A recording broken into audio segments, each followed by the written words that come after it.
Right, so moving on to the second day, and I'd like to invite our first speaker, probably well known to most of you, Richard Davies from March's Energy Agency, and he's going to give you an insight into the National Indicators 186 and other things. Fabulous. Thank you, Don, and good morning, everybody. I've got about 20 minutes to take you through my least exciting title, NI 186, per capita carbon dioxide reduction. I thought I'd just hit you with a fairly inappropriate first slide, just to test kind of whether you're with me, really. And they say never put this many words on a slide. I'll read it to you. This is an ecological economist, and a Canadian guy called Tom Green. And I just really wanted to set the scene with this. Never before have our emerging environmental crises been laid out so clearly before us.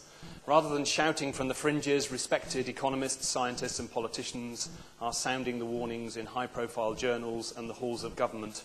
Warnings that our oceans are dying, that the ice shelves are melting, and that we are setting ourselves up for the most massive and devastating market failure humanity has ever seen. So we recycle, we vote greener, we buy sleek new hybrid cars and fill our houses with energy-efficient light bulbs, and we put our money and faith in the brave and ingenious technologies that will rescue us from the whirlwind. But it won't be enough, because this is not fundamentally a technological problem, nor is it fundamentally a political problem. This is a problem of appetites and of self-deceit. The planet is breaking, and it is breaking under the weight of our hunger for more. To reform the world, we must first reform ourselves. That's a fabulous positive way to start my presentation this morning. But I just thought we need to be honest about the state of the planet and the challenges that lie before us in terms of what we have to do. Bringing it closer to home, the LGA's Climate Change Commission, published just a few months ago, said climate change is not another priority among the many that compete for local government leaders' attention. It is now clear from the scientific evidence that it is the single priority which overrides all others now and for the foreseeable future. Good morning. I'm going to take you through a little case study of Solihull in the next 15 minutes, just looking at the scale of the challenge in terms of meeting a 60% CO2 reduction by 2050 and looking at what measures that might mean. This is very much back of fag packet stuff, so it's probably not true because I haven't had all the data to hand. March's Energy Agency continues to flourish. I'll tell you a bit more about us later on. This is our new office. A month ago we moved into a zero-carbon building in Shrewsbury by the banks of the River Severn. Photovoltaic, solar thermal, wood pellet boiler, the whole shebang. It's fabulous to finally be in a building that represents the ethos of the organisation. And these are all of our websites for the stuff that we're doing. One of our latest projects, we've just secured with Shropshire County Council £1.5 million of Advantage West Midlands money to offer capital grants to small and medium-sized enterprises. We're not sure whether we're going to be allowed to use this particular advert, but who knows. And Project Carbon, and essentially low-carbon communities, which is essentially what I'm here to talk about.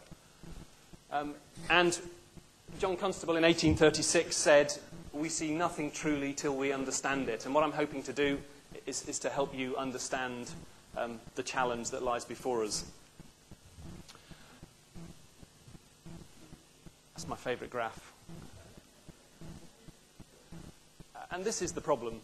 Essentially, going back to the first slide, the demands we are making on non-renewable sort of limited resources outstrips their capacity to supply at the moment. Essentially, we demand too much. And this is Jeroen van der Veer, the Chief Executive Officer of Shell Corporation. And just a few months ago, he said this: "Regardless of which route we choose, the world's current predicament limits our manoeuvring room. We're experiencing a step change in the growth rate of energy demand due to population growth and economic development. And Shell estimates that after 2015, supplies of easy access to oil and gas will no longer keep up with demand." And that's not, Greenpeace or Friends of the Earth saying that. That's the chief executive of one of the world's largest oil companies. And I really hope he means not 8:15 this evening, and actually means sort of 8 years hence, so we have a little bit more time. And this is just an image that kind of highlights the whole issue of our demands on a finite planet. This is a picture from China taken last year. And this is one of the coal-fired power stations that we hear that China are building each week. And this is how the local village provides coal to that coal mine. So there's a bunch of people digging this up in really, really hazardous, unsafe ways, and then sticking sacks of coal on their bicycles and taking it to the power station. And I want all of you to kind of look at one of those bikes and to own one of those lumps of coal. So next time you turn your latest thing you've bought over and it says made in China on the back, you're responsible for some of that. Clearly China isn't doing this just for the hell of it. It's not sustainable. So what I want to do after that fabulously positive start is to take you on a quick six steps journey to low carbon heaven for Solihull, essentially. And you can now go onto a website, and for your local authority area you can find out across industry and commerce, domestic and road transport, the CO2 emissions in your area. And for Solihull, in 2005 that was just short of 2 million tonnes of carbon dioxide per year. That means that the average for Solihull is slightly worse than the UK average. Why might that be? Well, that might be about manufacturing or transport. I don't know precisely why Solihull is sort of 20% worse than the average UK per capita emissions, but that provides some opportunity to reduce. And I just thought it would be really interesting to compare Solihull to other places. You know, we hear loads and loads and loads about Woking, don't we, as one of the leading local authorities in the country in terms of what they do with regard to CO2 reductions. And they've just won another round of beacon status for climate change. But look at the domestic sector, the kind of main area that Woking has responsibility for. It's kind of the same as Solihull and not a lot different to South Shropshire. So, you know, they're not that much better. It's really interesting to look at where they are so much better in terms of transport, something that a local authority doesn't really have a significant impact on in terms of its ability to change what people do. So I just thought I'd kind of highlight that. And it's really interesting to play kind of league tables against your favourite local authority to see where you might be in your own local area.